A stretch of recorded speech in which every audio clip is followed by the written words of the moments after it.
So, meron tayong isang follower. Nagtataka siya kung bakit meron daw siyang unoriginal content samantalang sa kanya naman daw lahat ng kanyang video na ina-upload.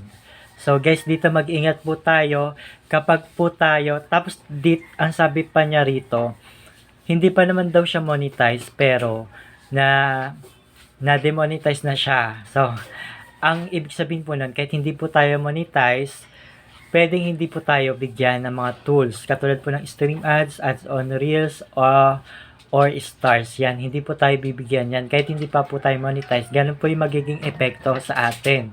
So, kapag meron po tayong unoriginal content, matagal po yan. Inaabot po yan ng halos 3 buwan. So, kapag na-demonetize, minsan po, kapag na-freeze po ang ating earnings, 7 days.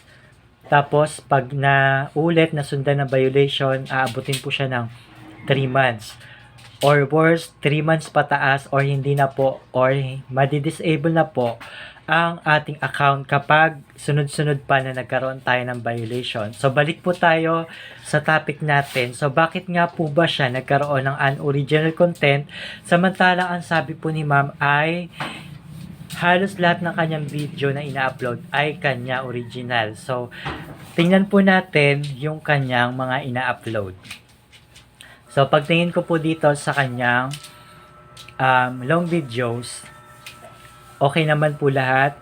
Sa kanya naman po lahat talaga yung ina-upload niya at wala po akong nakitang unoriginal content. Tapos, pumunta naman po tayo sa kanyang Reels. So, dito sa Reels, kung mapapansin nyo, halos lahat naman talaga sa kanya yung content. Yun nga lang ang problema. Excuse me po.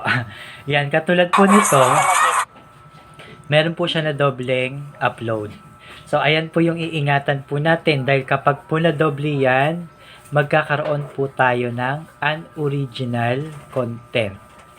Yan. Pakinggan po natin. Yan, na doble po talaga halos pares na pares. Tapos may isa pa po, ito rin, na doble rin yung upload niya. Yan. Pakinggan po natin ulit. Yan, pares na pares din po. Ayan po yung iingatan po natin.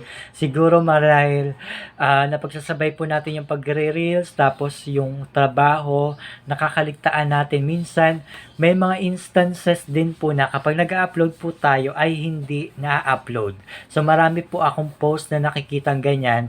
Tapos, ang ginagawa ay ina-upload po ulit. So, ang nangyayari, yung isa na-upload.